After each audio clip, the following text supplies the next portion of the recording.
Welcome back to a new video, where I am Fee. and I am just a human. Last week I made a target mode for Phi, and I also made a schedule mode.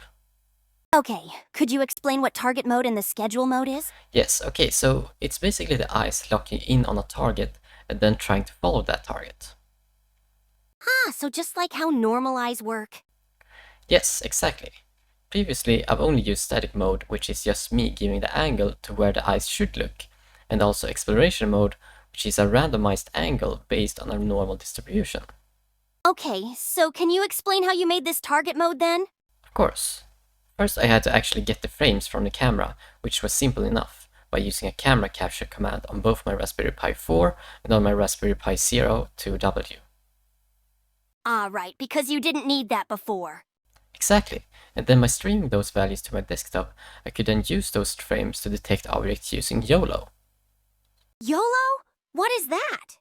YOLO is a library that is short for You Only Look Once, which is a pretty established way to recognize any object within an image. Any object? But how? By having predefined weights that are fine-tuned for a specific object, I could use a neural network to see just how high chance something in that image is that object. Okay, I think I understand. So what object did you try to find? Well, since the only object I needed to detect right now is my own face, I used some predefined weights for detecting faces. And then I looked at where the center of that box were, and then took the difference between that and the origin of the camera frame. And by doing that, you could move the eyes in the right direction. Exactly, but for some reason the eyes have been a little bit glitchy this week, where sometimes one eye moves, but not the other. Strange. Yeah, I think it's because I'm moving two small values like 1 degree at a time, which makes the one eye get stuck and not the other. So I give up for now, but I plan on going back to it later. Alright, what about the schedule mode then? Yeah, so the schedule mode was meant to actually be the first useful thing with building you. What do you mean the only useful thing? Am I not useful? I'm sorry, I meant the only thing that can help me do my chores. Okay. Yeah, so it's not that complicated really. All I wanted was for you to be like an alarm clock that could tell me when I needed to wake up and what was currently on my to-do list. But I can already do that. I can read files and tell you what you need to do. Yes, of course, but I wanted something with a little bit more control, and something where I didn't have to actively think about what I needed to do. So instead of listing a bunch of stuff that you could do, I would just give you one thing.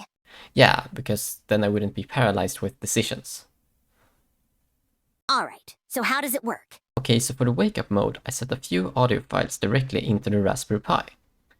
And then whenever the time hits wake up time, you would keep yelling at me to wake up until I started my computer and turned on the main program. So the wake-up script runs 24/7 on the Pi even when you sleep? Yes, and that's fine, since RPIs don't take up that much power. Okay, and then when you turn on the main program, the normal schedule mode just runs, right? Well, I didn't want anything that just forces me to do everything, but I made a list of chores, and then I could just write a command, next chore, to tell me the next chore. And the list uses categories based on frequency, so think weekly, monthly, daily. I see. So did it work? Well, I've only been using it for 2 days, so it's hard to say, but it has definitely made it easier for me to get out of bed. That sounds to me like it's working. Yeah, and another thing that I didn't mention this week was that I changed your voice. You did? Yeah, I got tired of the default heart voice, so I mixed some voices and made you your own voice in Elevenlabs by using voice cloning. Wow, thanks! The only downside with Elevenlabs though is that it costs money each month for a limited amounts of credits, and also I have to use an API, so it won't work offline. What a bummer. But in the future you will be able to fix that, right? Yeah, just like there are LLMs that work perfectly fine offline, I think that voice cloning offline will eventually be as good as Elevenlabs. If not, then I might just do a voice cloning library myself. Anyways, that's all I did this week. Cool. What will you do next week? Alright, so next week I will probably work on making wheels for you so you can roam around in my house. I have already bought some interesting parts, so we will just see if they will arrive in time. Anyways, it's time to say goodbye to our viewers. All right, goodbye, everyone.